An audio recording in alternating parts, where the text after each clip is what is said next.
I'm here with David Yang, and David is also running for the School Trustees Board in the City of Richmond. And David, I'd like you to introduce yourself and tell our viewers who you are and if you live in Richmond, your interest in Richmond, and why you're running. For sure. Well, first of all, thank you so much for You're having welcome. me here. My name is David Yang, and I grew up here in Richmond. I've been a Richmond resident for 15 years. I went to our public schools here in Richmond. I was Good. raised in an immigrant family like so many of us here in Richmond. Right. And I'm running this time around because the past few years have been quite difficult on everybody, including public education and all levels of government.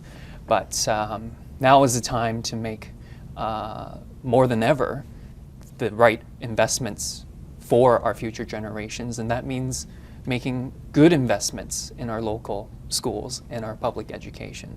I wouldn't be here chatting with you today or running this in this election campaign without the strong public education that I received when I was a when I was a kid. And so I want our future generation and their future generations to have the same quality public education as I did, and to really ensure that our schools remain inclusive and provide an opportunity for everybody to thrive and succeed, no matter their ethnicity, age, or ability. And that's something that I care and believe in very strongly. And it's important that we do get more youth involved, along with more experienced, mature people, because we learn from each other, of course.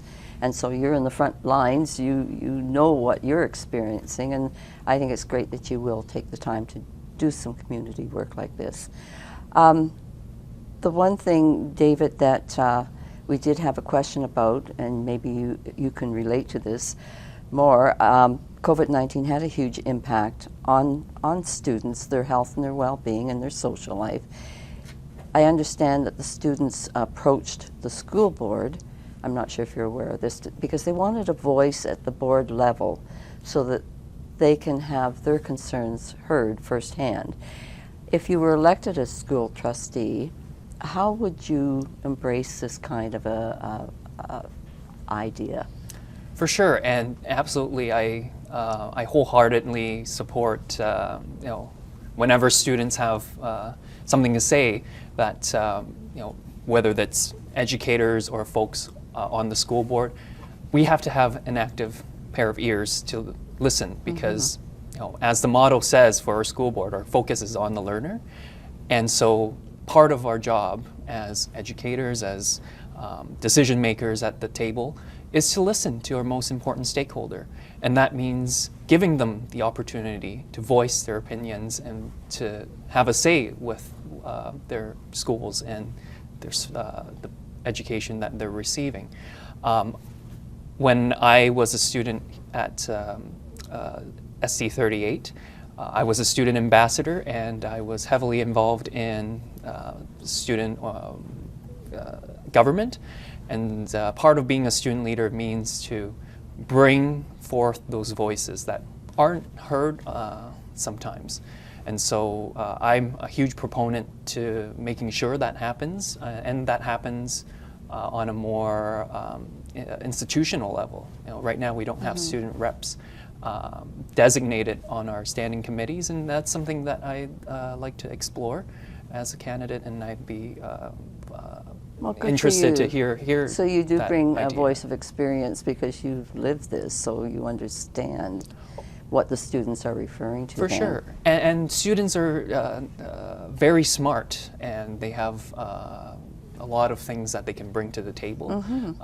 We, as those who make decisions for them at the board level, those decision makers, again, they have to keep an active pair of ears to be ready to listen, because, again, those decisions affect them. And I agree. the least we could do is do our due diligence and listen. And you get two generations learning from each other, and it's a perfect world if you can do that. Absolutely. Well, yeah. good for you for gaining that experience and devoting your time as you were growing through the system. The other question was regarding diversity and inclusion. It means different things to different people sometimes, but technically it's a right to be valued and appreciated and respected as a member of the school community.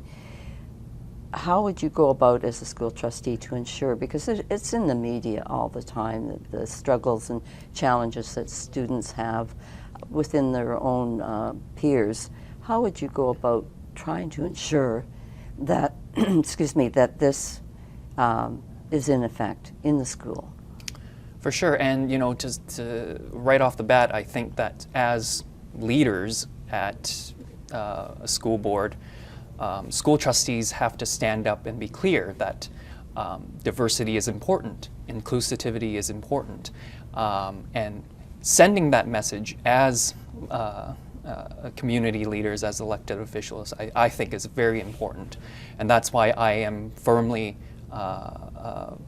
I'm a firm believer in our policies regarding ZOJI.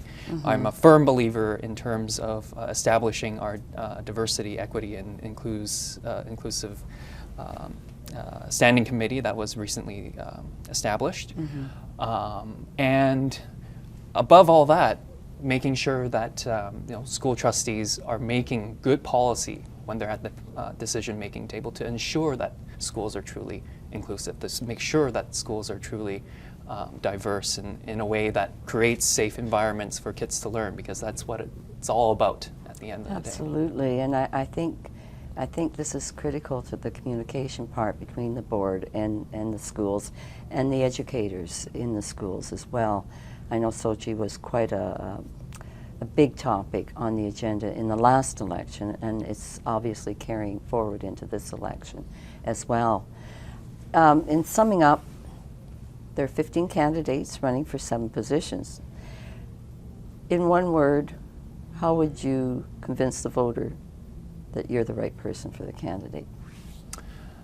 Hardworking, if one word is needed to describe, because I think to be able to make good policy and to hear what stakeholders have to say, and to bring forth good governance, we need to have someone at the table who's willing to work hard for our constituents and willing to work hard for our students.